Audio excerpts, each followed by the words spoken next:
नमस्कार। The golden stories में आपका स्वागत है। आइए सुनते हैं कमलेश्वर जी की लिखी कहानी खोई हुई दिशाएं।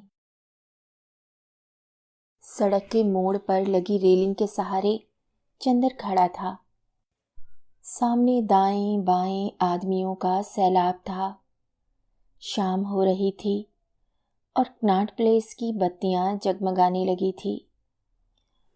थकान से उसके पैर जवाब दे रहे थे। कहीं दूर आया गया भी तो नहीं, फिर भी थकान सारे शरीर में भरी हुई थी। दिल और दिमाग इतना थका हुआ था कि लगता था वही थकान धीरे धीरे उतरकर तन में फैलती जा रही है। पूरा दिन बर्बाद हो गया, यही खड़ा सोच रहा था। घर लौटने का भी मन नहीं कर रहा था। आती जाती एक सी औरतों को देखकर मन और भी उबने लगता था। भूख पता नहीं लगी है या नहीं, वह दिमाग पर जोर डालता है। सवेरे 8 बजे घर से निकला था। एक प्याली कॉफ़ी के अलावा तो कुछ पेट में गया नहीं, और तब उसे एहसास हुआ कि थोड़ी थोड़ी भूख लग रही है। दिमाग और पेट का साथ ऐसा हो गया है कि भूख भी सोचने से लगती है। निगाह दूर आसमान पर अटक जाती है, जहाँ चीलें उड़ रही हैं और मोजे की शक्ल में कटा हुआ आसमान दिखाई दे रहा है। उस गंदले आसमान के नीचे जामा मस्जिद का गुंबद और मीनार दिखाई पड़ रही है। उनकी नोकें बड़ी अजीब सी लग रही हैं। पीछे वाली दुकान के बाहर चोलियों का विज्ञापन है। रीगल बस स्टॉप के नीम के पेड़ों से धीरे धीरे पत्तियां झड़ रही हैं। बसें जूं जूं करती आती हैं, एक क्षण ठिठकती हैं, एक ओर से सवारियों को उगलती हैं और दूसरी ओर से निगलकर आगे बढ़ जाती हैं। चौराहे पर बत्तियां लगी हैं। बत्तियों की आंखें लाल पीली हो रही हैं। आसपास के सैकड़ों लोग गुजरते हैं, पर कोई उसे नहीं पहचानता। हर आदमी या औरत लापरवाही से दूसरों को नकारता या झूठे दर्प में डूबा हुआ गुजर जाता है। और तब उसे अपना वह शहर याद आता है जहाँ से 3 साल पहले वे चला आया था। गंगा के सुनसान किनारे पर भी अगर कोई अनजान मिल जाता तो नज़रों में पहचान की एक झलक तैर जाती थी। और ये राजधानी, जहाँ सब अपना है, अपने देश का है, पर कुछ भी अपना नहीं है, अपने देश का नहीं है। तमाम सड़कें हैं जिन पर वे जा सकता है, लेकिन वे सड़कें कहीं नहीं पहुंचाती। उन सड़कों के किनारे घर हैं, बस्तियां हैं, पर किसी घर में वह नहीं जा सकता। उन घरों में बाहर फाटक हैं जिन पर कुत्तों से सावधान रहने की चेतावनी है, फूल तोड़ने की मनाही है और घंटी बजाकर इंतज़ार करने की मजबूरी है। घर पर निर्मला इंतज़ार कर रही होगी।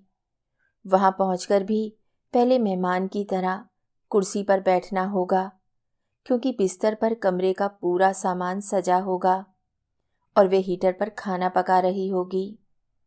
उन्मुक्त होकर वे हवा के झोंके की तरह कमरे में घूम भी नहीं सकता और ना उसे बाहों में लेकर प्यार ही कर सकता है, क्योंकि गुप्ता जी अभी मिल से लौटे नहीं होंगे और मिसेस गुप्ता बेकारी में बैठी गप लड़ा रही होंगी या किसी स्वेटर की बुनाई सीख रही होंगी।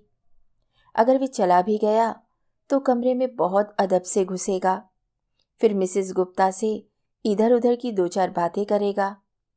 तब बीवी खाना खाने की बात कहेंगी और खाने की बात सुनकर मिसेस गुप्ता घर जाने के लिए उठेंगी और फिर उसके बाद बड़ी खिड़की का पर्दा खिसकाना पड़ेगा। किसी बहाने खुराना की तरफ वाली खिड़की को बंद करना पड़ेगा। घूम कर मेज के पास पहुंचना होगा और तब पानी का गिलास मांगने के बहाने वे पत्नी को बुलाएगा और तब उसे बाहों में लेकर प्यार से ये कह सकने का मौका आएगा, बहुत थक गया हूँ। लेकिन ऐसा होगा नहीं।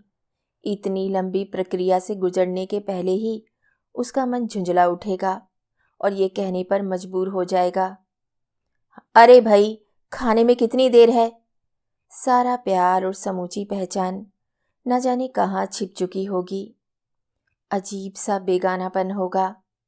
बेकरी वालों के यहाँ भर्राई आवाज में रेडियो गा रहा होगा और गुलाटी के थके कदमों की खोखली आवाज जीने पर सुनाई पड़ेगी। गली में कोई स्कूटर आकर रुकेगा और उसमें से कोई बिन पहचाना आदमी किसी और के घर में चला जाएगा। मोटरों की मरम्मत करने वाले गैरेज का मालिक सरदार चाबियां लेकर घर जाने के इंतजार में आधी रात तक बैठा रहेगा, क्योंकि उसे 15 साल पुराने मैकेनिक पर भी शायद विश्वास नहीं है और सामने रहने वाले बिशन कपूर के आने की आहट भर मिलेगी। पिछले 2 साल से उसने सिर्फ उनके नाम की प्लेट देखी है, बिशन कपूर। जर्नलिस्ट और उसकी शक्ल के बारे में वे सिर्फ यह जानता है कि सामने वाली खिड़की से जब बिजली की रोशनी छनने लगती है और सिगरेट का धुआं सलाखों से लिपट लिपट कर बाहर अंधेरे में डूब जाता है, तो बिशन कपूर नाम का एक आदमी भीतर होता है। और सुबह जब उसकी खिड़की के नीचे अंडे का छिलका, डबल रोटी का रैपर और जली हुई सिगरेटें, तीलियां और राख बिखरी हुई होती है, तो बिशन कपूर नाम का आदमी जा चुका होता है। सोचते सोचते उसे लगा कि मोजे की बदबू और भी तेज होती जा रही है और अब रेलिंग के पास खड़ा रहना मुश्किल है। जेब से डायरी निकाल कर उसने अगले दिन की मुलाकातों के बारे में जान लेना चाहा। अंग्रेजी दैनिक में पहला फ़ोन करना है, फिर समय तय करके मिलना है, रेडियो में एक चक्कर लगाना है, पिछले चेक रिजर्व बैंक से कैश कराना है और घर एक मनी ऑर्डर भेजना है। कल का पूरा वक्त भी इसी में निकल जाएगा, क्योंकि अखबार का संपादक परिचित नहीं है जो फ़ौरन बुला ले और खुलकर बात कर ले और कोई बात तय हो जाए। रेडियो में भी कोई बात 10 मिनट में तय नहीं हो सकती। और रिजर्व बैंक के काउंटर पर इलाहाबाद वाला अमरनाथ नहीं है जो फ़ौरन चेक लेकर रुपया ला दे। डाक खाने पर व्यापारियों के चपरासियों की भीड़ होगी जो 10-10 मनी ऑर्डर के फॉर्म लिए लाइन में खड़े होंगे और एक कागज़ पर पूरी रकम और मनी ऑर्डर कमीशन का मीजान लगाने में मशगूल होंगे। उनमें से कोई भी उसे नहीं पहचानता होगा। एक क्षण की जान पहचान का सिलसिला सिर्फ पेन होगा जो कोई ना कोई 2 हर्फ लिखने के लिए मांगेगा और लिख चुकने के बाद अपना खत पढ़ते हुए वे बाएं हाथ से उसे कलम लौटाकर शायद धीरे से थैंक यू कहेगा और टिकट वाले काउंटर की ओर बढ़ जाएगा।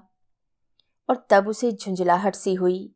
डायरी हाथ में थी और उसकी निगाहें फिर दूर की ऊंची इमारतों पर अटक गई थी जिन पर बिजली के मुकुट जगमगा रहे थे, और उन नामों में से वे किसी को नहीं जानता था।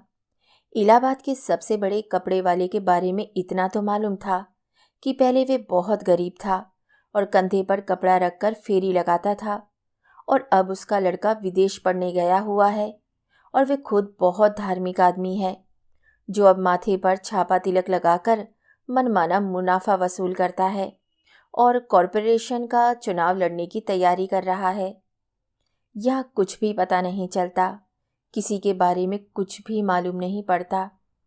कनॉट प्लेस में खुले हुए लॉन हैं, तन्हा पेड़ हैं और उन दूर दूर खड़े तन्हा पेड़ों के नीचे नगर निगम की बेंचें हैं जिन पर थके हुए लोग बैठे हैं और लॉन के एक आध बच्चे दौड़ रहे हैं।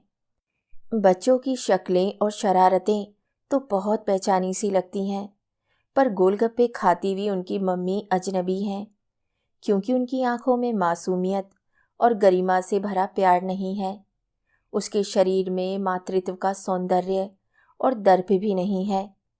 उसमें सिर्फ एक खुमार है और एक बहुत बेमानी और पिटी हुई ललकार है जिसे ना तो नकारा जा सकता है और ना स्वीकार किया जा सकता है। वे ललकार सब कानों में गूंजती हैं और सब बहरों की तरह गुजर जाते हैं। लॉन पर कुछ क्षण बैठने को मन हुआ, पर उसे लगा कि वहाँ भी कोई ठिकाना नहीं है। अभी कल ही तो चोर की तरह दबे पांव घास में बहता हुआ पानी आया था और उसके कपड़े भीग गए थे। तन्हा खड़े पेड़ों और उसके नीचे सिमटते अंधेरे में अजीब सा खालीपन है। तन्हाई ही सही, पर उसमें अपनापन तो हो। वह तन्हाई भी किसी की नहीं है, क्योंकि हर 10 मिनट बाद पुलिस का आदमी उधर से घूमता हुआ निकल जाता है। झाड़ियों की सूखी टहनियों में आइसक्रीम के खाली कागज और चने की खाली पुड़िया उलझी हुई है, या कोई बेघर बार आदमी शराब की खाली बोतल फेंक कर चला गया है।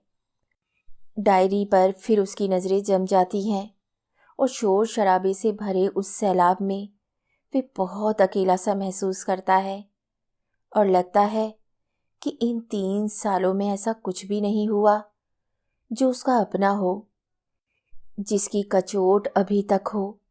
खुशी या दर्द अब भी मौजूद है। रेगिस्तान की तरह फैली हुई तन्हाई है। अनजान सागर तटों की खामोशी और सूनापन है और पछाड़ खाती हुई लहरों का शोर भर है, जिससे वे खामोशी और भी गहरी होती है। मोजे की शक्ल में कटा हुआ आसमान है और जामा मस्जिद के गुंबद के ऊपर चक्कर काटती हुई चीज़ें हैं। औरतों का पीछा करते हुए फूल बेचने वाले और यतीम बच्चों के हाथ में शाम की खबरों के अखबार हैं। और तभी चंदर को लगा कि एक अरसा हो गया, एक ज़माना गुजर गया। वे खुद अपने से नहीं मिल पाया, अपने से बातें करने का वक्त ही नहीं मिला। यह भी नहीं पूछा कि आखिर तेरा हालचाल क्या है और तुझे क्या चाहिए। हल्की सी मुस्कुराहट उसके होठों पर आई और उसने हर शुक्रवार के आगे नोट किया, खुद से मिलना है, शाम 7 बजे से 9 बजे तक। और आज भी तो शुक्रवार ही है। ये मुलाकात आज ही होनी चाहिए। घड़ी पर नज़र जाती है, 7 बजा है, पर मन का चोर हावी हो जाता है। क्यों ना टी हाउस में एक प्याला चाय पी ली जाए। ना जाने क्यों मन अपने से मिलने में घबराता है, रह रहकर कतराता है। तभी उस पार से आता हुआ आनंद दिखाई देता है। वह उससे भी मिलना नहीं चाहता। बड़ा बुरा मर्ज है आनंद को। वे इस छूत से बचा रहना चाहता है। आनंद दुनिया में दोस्त खोजता है, ऐसे दोस्त जो जिंदगी में गहरे ना उतरें, पर उसके साथ कुछ देर रह सकें और बात कर सकें। उसकी बातों में अजीब सा बनावटीपन है, वह बनावटीपन जो आदमी किताबों से सीखता है, और उसे लगता है कि कहीं वह बनावटीपन खुद उसमें भी कहीं ना कहीं है। जब कॉलेज और यूनिवर्सिटी के दर्जों में बैठ बैठकर वे किताबों से जिंदगियों के मरे हुए ब्यौरे पढ़ रहा था, और अब आज उसे लगता है कि वे सारा वक्त बड़ी बेरहमी से बर्बाद किया गया। उसने उन खंडरों में समय बर्बाद किया है जिनकी कथाएं अधपड़े गाइडों की जुबान पर रहती है, जो हर बार उन मरी हुई कहानियों को हर दर्शक के सामने दोहराते जाते हैं। यह दीवाने खास है, जरा नक्काशी देखिए। यहाँ हीरे जवाहरतों से जड़ा सिंहासन था। ये जनाना हमाम है, और ये वह जगह है जहाँ से बादशाह अपनी रियाया को दर्शन देते थे। ये महल सर्दियों का है, ये बरसात का, और ये हवादार महल गर्मियों का। और इधर आइए संभल के, ये वह जगह है जहाँ फांसी दी जाती थी। चंदर को लगा जिंदगी के 25 साल वे उन गाइडों के साथ खंडरों में बिताकर आया है, जिनकी जीवंत कथाओं को वे कभी नहीं जान पाया। सिर्फ दीवाने खास उसे दिखाया गया, नक्काशी दिखाई गई, और जनाने हमाम में घुमाकर गाइड ने उसे फांसी वाले अंधेरे और बदबूदार कमरे में छोड़ दिया, जहाँ चमगादड़ लटके हुए बिलबिला रहे हैं और एक बहुत पुरानी ऐतिहासिक रस्सी लटक रही है, जिसका फंदा गर्दन में कस जाता है और आदमी झूल जाता है। और उसके बाद अंधे कुएं में फेंकी गई सिर्फ वे लाशें रह जाती हैं। उसमें और उनमें कोई अंतर नहीं है, और आनंद भी उनसे अलग नहीं है। चंदर कतरा जाना चाहता था, क्योंकि आनंद आते ही किताबी तरीके से कहेगा, यार, तुम्हारे बाल बहुत खूबसूरत हैं। बिल क्रीम लगाते हो? लड़कियां तो तबाह हो जाती होंगी। और तभी चंदर को सामने पाकर आनंद रुक जाता है। ओ हेलो, यहाँ कैसे? क्यों लड़कियों पर जुल्म ढा रहे हो? सुनकर उसे हंसी आ जाती है। किधर से आ रहे हो? डायरी जेब में रखते हुए वह पूछता है। आज तो यूं ही फंस गए। आओ, एक प्याला कॉफी हो जाए। आनंद कहता है।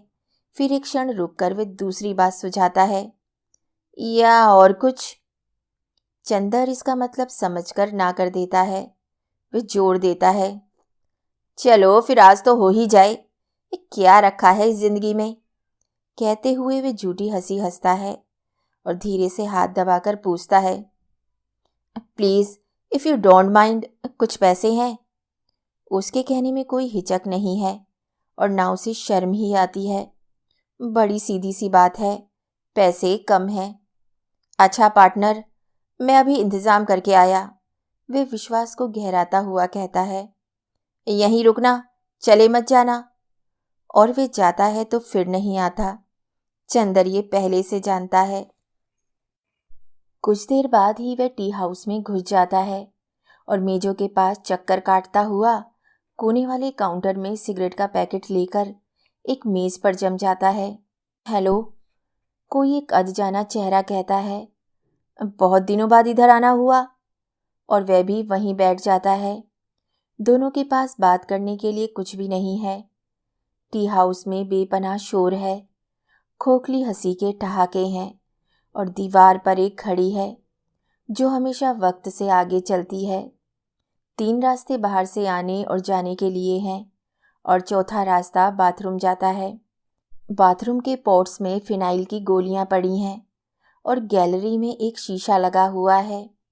वे हर आदमी जो बाथरूम जाता है उस शीशे में अपना मुंह देखकर लौटता है। गैलार्ड में डिनर डांस की तैयारी हो रही है। कुर्सियों की 3 कतारें बाहर निकालकर रख दी गई हैं। उधर वोल्गा पर विदेशियों की भीड़ बढ़ रही होगी। और तभी एक जोड़ा भीतर आता है। महिला सजी धजी है और जूड़े में फूल भी है। आदमी के चेहरे पर अजीब सा गुरूर है और वे दोनों फैमिली वाली सीट पर आमने सामने बैठ जाते हैं। बैठने से पहले उनमें कोई ताल्लुक नजर नहीं आ रहा था। सिर्फ इतना भर कि जब महिला बैठने के लिए मुड़ी थी तो साथ वाले आदमी ने उसकी कमर पर हाथ रखकर सहारा भर दिया था। इतना सा साथ था दोनों में। उनके पास भी बात करने के लिए शायद कुछ नहीं है। महिला अपना जूड़ा ठीक करते हुए औरों को देख रही है और साथ वाला आदमी पानी के गिलास को देख रहा है। किसी के देखने में कोई मतलब नहीं है। आंखें हैं इसलिए देखना पड़ता है। अगर ना होती तो सवाल ही नहीं था। एक जगह देखते देखते आंखों में पानी आ जाता है, इसलिए ज़रूरी है कि इधर उधर देखा जाए। बैरा उनकी मेज़ पर सामान रख जाता है और दोनों खाने में मशगूल हो जाते हैं। कोई बात नहीं करता। आदमी खाना खा के दांत कुरेदने लगता है और वह महिला रुमाल निकालकर अंदाज से लिपस्टिक ठीक करती है। अंत में बैरा आकर पैसे लौटाता है और आदमी कुछ टिप छोड़ता है जिसे महिला गौर से देखती है और दोनों लापरवाही से उठ खड़े होते हैं। फिर उन दोनों में हल्का सा संबंध उसे नजर आता है। वह आदमी ठिठक कर साथ वाली महिला को आगे निकलने का इशारा करता है और उसके पीछे पीछे चला जाता है। चंदर का मन और भारी हो जाता है। अकेलेपन का नागपाश और भी कस जाता है। अपने साथ बैठे हुए अनजान दोस्त की तरफ वे गहरी नज़रों से देखता है और सोचता है, अजनबी ही सही, पर इसने पहचाना तो। इतनी पहचान भी बड़ा सहारा देती है। चंदर को अपनी ओर देखते हुए देख वे साथ वाला दोस्त कुछ कहने को होता है, पर जैसे उसे कुछ याद नहीं आता। फिर अपने को संभाल कर उसने चंदर से पूछा, आप तो शायद कॉमर्स मिनिस्ट्री में हैं। मुझे याद पड़ता है कि। कहते हुए वे रुक जाता है। चंदर का पूरा शरीर झंझना उठता है और एक घूंट में बची हुई कॉफ़ी पीकर वे बड़े संयत स्वर में जवाब देता है, नहीं, मैं कॉमर्स मिनिस्ट्री में कभी नहीं था। वे आदमी आगे अटकलें भिड़ाने की कोशिश नहीं करता। सीधे सीधे उस अनजान संबंध को मजबूत बनाते हुए कहता है, ऑल राइट पार्टनर, फिर कभी मुलाकात होगी, और सिगरेट सुलगाता हुआ उठ जाता है। चंदर बाहर निकलकर बस स्टॉप की ओर बढ़ता है। मद्रास होटल के पीछे बस स्टॉप पर 4-5 लोग खड़े हैं और पुलिस वाला स्टॉप की छतरी के नीचे बैठा सिगरेट पी रहा है। चंदर वहीं आकर खड़ा हो जाता है। सब जानना चाहते हैं कि बस कब तक आएगी, पर कोई किसी से कुछ नहीं पूछता। पेड़ के अंधेरे में वह चुपचाप खड़ा है। नीचे पीले पत्ते पड़े हैं जो उसके पैरों से दबकर चुरमुराने लगते हैं, और पीले पत्तों की आवाज़ उसे वर्षों पीछे खींच ले जाती है। इस आवाज़ में एक बहुत गहरा अपनापन है। उसे बड़ी राहत सी मिलती है। ऐसे ही पीले पत्ते पड़े हुए थे उस राह पर बहुत साल पहले इंदिरा के साथ। एक दिन वे चला जा रहा था। कुछ भी नहीं था उसके सामने। वे खंडरों में अपनी जिंदगी खराब कर रहा था, और तब इंदिरा ने ही उससे कहा था, चंदर, तुम क्या नहीं कर सकते। वही पहचानी हुई आवाज़ फिर उसके कानों से टकराती है, तुम क्या नहीं कर सकते। और ये कहते कहते इंदिरा की आंखों में अदम्य विश्वास झलक आया था, और इंदिरा की उन प्यार भरी आंखों में झांकते हुए उसने कहा था, मेरे पास है ही क्या। समझ नहीं आता कि जिंदगी कहाँ ले जाएगी इंदिरा। इसीलिए मैं यह नहीं चाहता कि तुम अपनी जिंदगी मेरी खातिर बिगाड़ लो। पता नहीं मैं किस किनारे लगूं, भूखा मरूं या पागल हो जाऊं। इंदिरा की आंखों में प्यार के बादल और गहरे हो गए थे। उसने कहा था, ऐसी बातें क्यों करते हो चंदर। मैं तुम्हारे साथ हर हालत में सुखी रहूंगी। चंदर ने उसे बहुत गौर से देखा था। इंदिरा की आंखों में नमी आ गई थी। उसकी कटीली बरौनियों से विश्वास भरी मासूमियत छलक रही थी। माथे पर आई हुई लट छूने को उसका मन हो आया था, पर वे झिझक कर रह गया था। इंदिरा के कानों में पड़े हुए कुंडल पानी में तैरती मछलियों की तरह झलक रहे थे, और तब उसने कहा था, आओ उधर पेड़ के नीचे बैठेंगे। वे दोनों साथ साथ चल दिए थे। सरस के पेड़ के नीचे एक सीमेंट की बेंच बनी थी। राह पर पीली पत्तियां बिखरी हुई थी। उनके कुचलने से ऐसी ही आवाज़ आई थी जो अभी अभी उसने सुनी थी, वही पहचान भरी आवाज़। दोनों बेंच पर बैठ गए थे और चंदर धीरे से उसकी कलाई पर उंगली से लकीरें खींचने लगा था।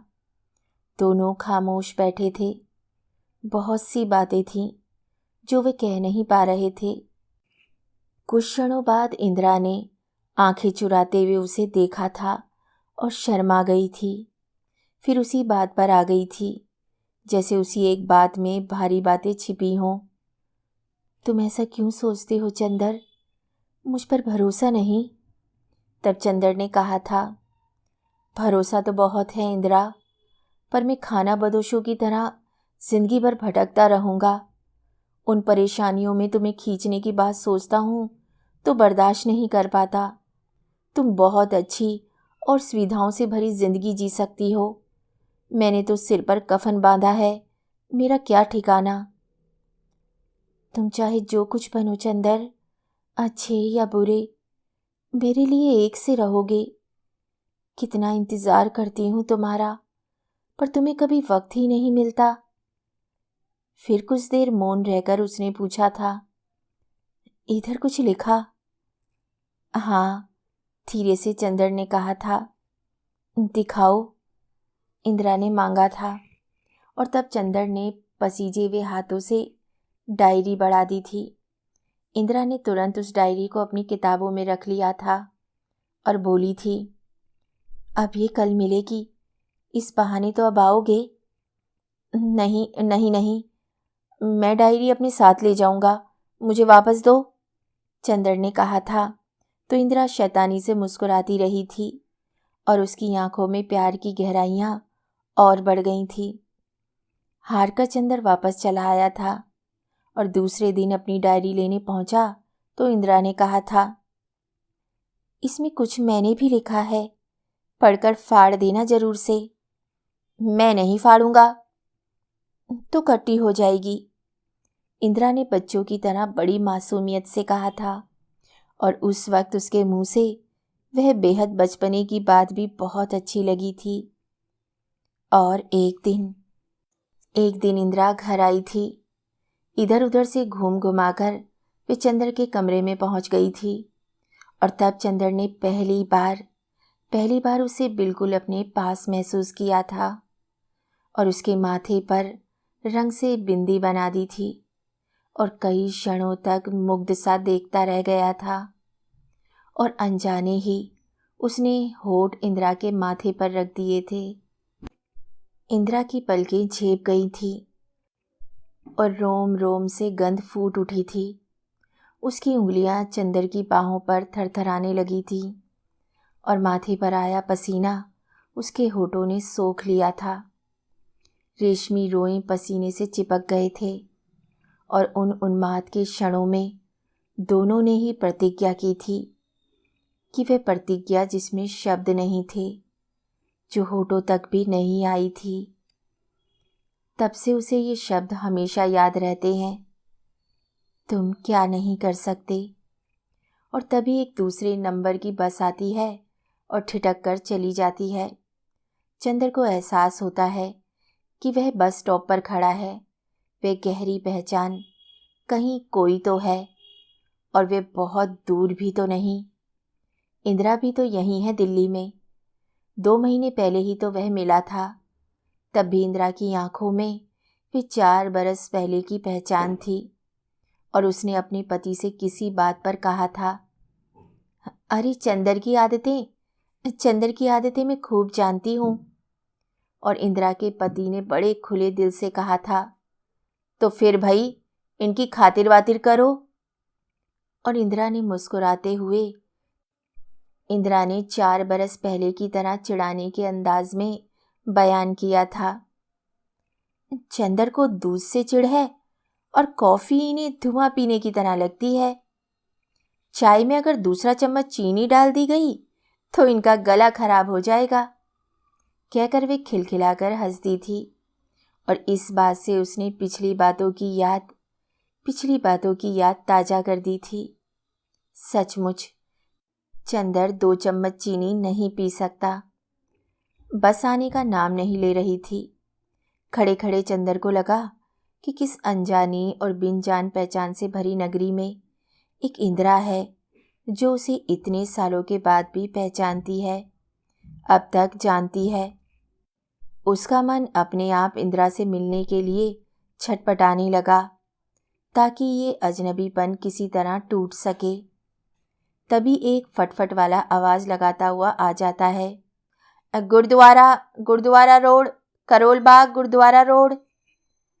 चंदर एक कदम आगे बढ़ता है और वे सरदार उसे देखते ही जैसे एकदम पहचान जाता है। आइए बाबूजी, करोल बाग गुरुद्वारा रोड। उसकी आंखों में पहचान की झलक देखकर चंदर का मन हल्का हो जाता है।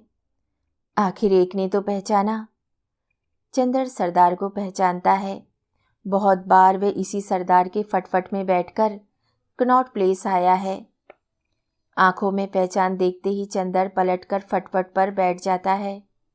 3 सवारियां और आ जाती हैं और 10 मिनट बाद ही गुरुद्वारा रोड के चौराहे पर फटफट रुकता है। चंदर एक चवन्नी निकालकर सरदार की हथेली पर रख देता है और पहचान भरी नज़रों से उसे देखता हुआ चलने लगता है। तभी पीछे से आवाज़ आती है, ए बाबूजी, कितना पैसा दिया है? चंदर मुड़कर देखता है तो सरदार उसकी तरफ आता हुआ कहता है, 2 आने और दीजिए साहब। हमेशा 4 आने लगते हैं सरदार जी। चंदर पहचान जताता हुआ कहता है, पर सरदार की आंखों में पहचान की परछाई तक नहीं है। वे फिर कहता है, सरदार जी, आपके फटफट पर ही 20 बार 4 आने देकर आया हूँ।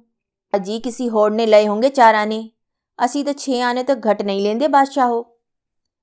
सरदार इस बार पंजाबी में बोला था और उसकी हथेली फैली हुई थी। बात तो आने की नहीं थी। चंदर ने बाकी पैसे उसकी हथेली पर रख दिए और इंदिरा के घर की तरफ मुड़ गया। और इंदिरा उसे मिली तो वैसे ही वे अपने पति का इंतजार कर रही थी। बड़ी अच्छी तरह उसने चंदर को बिठाया और बोली, इधर कैसे भूल पड़े आज? फिर आंखों में वही पहचान की परछाई तैर गई। कुछ क्षणों बाद इंदिरा ने कहा था, अब तो 9 बज रहे हैं, ये 8 ही बजे फैक्ट्री बंद करके लौट आते हैं। पता नहीं आज क्यों देर हो गई। अच्छा, चाय तो पियोगे?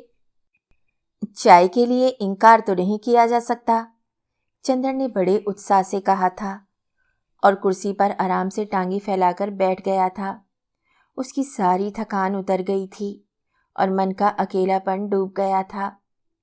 नौकरानी आकर चाय रख गई।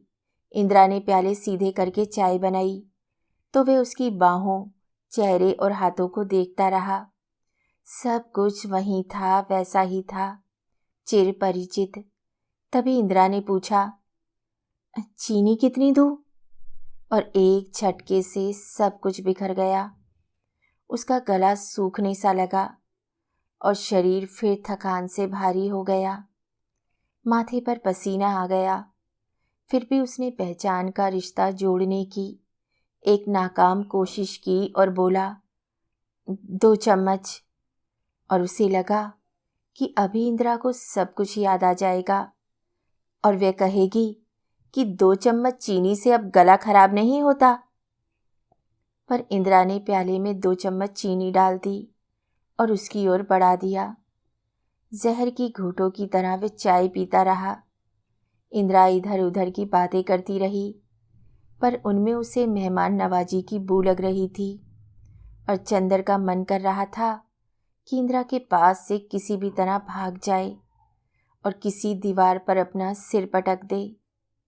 जैसे तैसे उसने चाय पी और पसीना पहुँचता हुआ बाहर निकल आया। इंदिरा ने क्या क्या बातें की उसे बिल्कुल याद नहीं। सड़क पर निकलकर वे एक गहरी सांस लेता है और कुछ क्षणों के लिए खड़ा रह जाता है।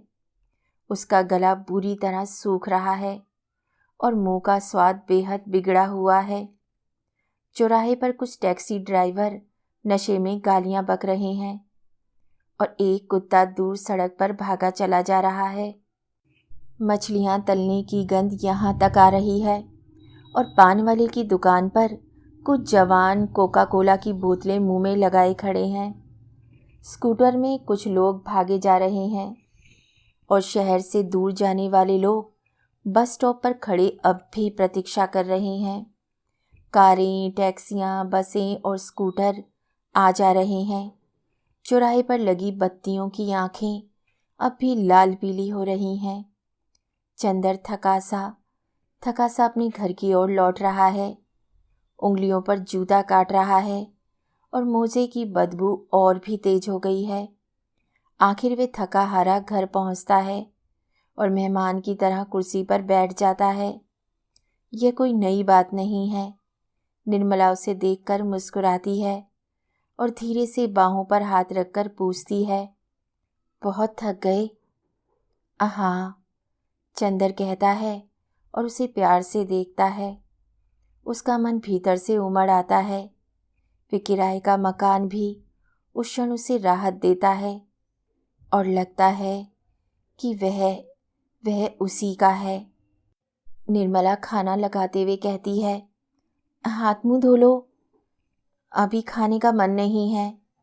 चंदर कहता है तो वे बहुत प्यार से देखती हुई पूछती है, क्यों, क्या बात है? सुबह भी तो खा के नहीं गए थे, दोपहर में कुछ खाया था? हाँ, वे कहता है और निर्मला को देखता रह जाता है। निर्मला कुछ अचकचाती है और कुछ देर बाद थकी सी उसके पास बैठ जाती है। चंदर कुछ देर खोई खोई नज़रों से कमरे की हर चीज़ देखता रहता है और बीच बीच में बड़ी गहरी नज़रों से निर्मला को ताकता है। निर्मला कोई किताब खोलकर पढ़ने लगती है और चंदर उसे देखे जा रहा है। पीछे से पड़ती हुई रोशनी में निर्मला के बाल रेशम की तरह चमक रहे हैं। उसकी बरोनियां मुलायम कांटों की तरह लग रही हैं और कनपटी के पास रेशमी बालों से सिरे अपने आप घूम गए हैं। पलक के नीचे पड़ती हुई परछाई अब बहुत पहचानी सी लग रही है। उसने कड़ा आधी कलाई तक सरका लिया है। चंदर की निगाहें उसके अंग प्रत्यंग में पुरानी पहचान खोज रही है। उसके नाखून, उंगलियां और कानों की गुदारी लबें। उठकर वे पर्दे खींच देता है और आराम से लेट जाता है। उसे लगता है कि वह अकेला नहीं है, अजनबी और तन्हा नहीं है। सामने वाला गुलदस्ता उसका अपना है, पड़े हुए कपड़े उसके अपने हैं, उनकी गंध वे पहचानता है। इन सभी चीज़ों में एक गहरी पहचान है। घोर अंधेरी रात में भी वह उन्हें टटोल कर पहचान सकता है। किसी भी दरवाजे से बिना टकराए निकल सकता है। तभी जीने पर गुलाटी के थके कदमों की खोखली आहट सुनाई पड़ती है और उसे घबराहट सी होती है। फिर धीरे से निर्मला को अपने पास बुला लेता है। उसे लिटाकर छाती पर हाथ रख लेता है। कई क्षणों तक वे उसकी सांस से उठती बैठती छाती को महसूस करता है और चाहता है कि निर्मला के शरीर का अंग अंग और मन की हर धड़कनें उसे पहचान की साक्षी दें। गहरी आत्मीयता और निर्बंध एकता सा एहसास दे। अंधेरे ही में वे उसके नाखूनों को टटोलता है, उसकी पलकों को छूता है, उसकी गर्दन में मुंह छिपाकर खो जाना चाहता है। धुले हुए बालों की चिर परिचित गंध उसके रंध्र रंध्र में रिसने लगती है और उसके हाथ पहचान के लिए पोर पोर पर थरथराते हुए सरकते हैं। निर्मला की सांस भारी हो आती है। वे उसकी मांसल बाहों को महसूस करता है और गोल गुदारे कंधों पर हाथ से थपथपाता रहता है। निर्मला के शरीर का अंग अंग अनूठे अनुराग से खिसता सजाता है। उसका रोम रोम उसे पहचान रहा था, जोड़ जोड़ कसाव से पूरित था। तन के भीतर गर्म रक्त के ज्वार उठ रहे थे और हर सांस पास खींचती जा रही थी। अंग प्रत्यंग में पोर पोर में गहरी पहचान थी।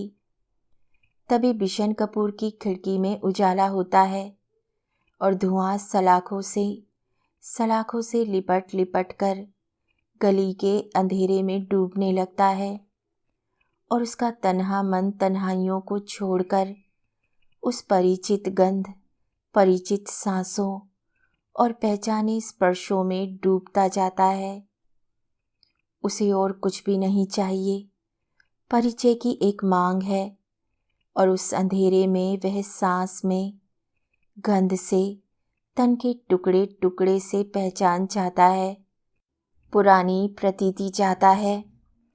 चारों तरफ सन्नाटा छा जाता है और उस खामोशी में वे आश्वस्त होता है। वे दोनों बाहों में उसे भर लेता है।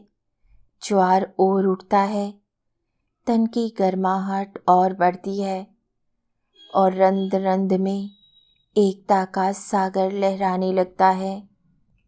धीरे धीरे निर्मला की तेज सांसें धीमी पड़ती है और चुंबकीय कशिश ढीली पड़ जाती है। खिंचाव टूटने लगता है और अंगों के ज्वार उतरने लगते हैं। चंदर कसकर उसकी बाहों को जकड़े रहता है। उतरता ज्वार उसे फिर अकेला छोड़े जा रहा है। अनजान तटों पर छोड़ी हुई सीपी की तरह निर्मला अपनी दबी हुई बाह निकाल लेती है और गहरी सांस लेकर ढीली सी लेट जाती है। धीरे धीरे सब कुछ सो जाता है और रात बहुत नीचे उतर आती है। कहीं कोई आवाज़ नहीं, आहट नहीं। धीरे से निर्मला करवट बदलती है और दूसरी ओर मुंह करके गहरी नींद में डूब जाती है। करवट बदलकर लेटी हुई निर्मला को वे अलसाया सा देखता रहता है और चंदर फिर अपने को बेहद अकेला महसूस करता है। वे निर्मला के कंधे पर हाथ रखता है, चाहता है कि उसकी करवट बदल दे, पर उसकी उंगलियां बेजान होकर रह जाती हैं। कुछ क्षण वे अंधेरे में ही निर्मला को उधर मुंह किए लेटे हुए देखता है और हताश सा खुद भी लेट जाता है। पता नहीं कब उसकी पलकें झपक जाती हैं और फिर बहुत देर बाद थाने का घड़ियाल 2 के घंटे बजाता है और उसकी नींद उचट जाती है। नींद के खुमार में ही वे चौंक सा पड़ता है। कमरे की खामोशी और सूनेपन से उसे डर सा लगता है। अंधेरे में ही वे निर्मला को टटोलता है। तकिए पर बिखरे उसके बालों पर उसका हाथ पड़ता है और उन बालों की चिकनाई को महसूस करता है। सिर झुकाकर वे उन्हें सूंघता है, फिर निर्मला पर हाथ रखता है, उसके गोल कंधों को छूता है। फिर स्पर्श भी पहचाना हुआ है।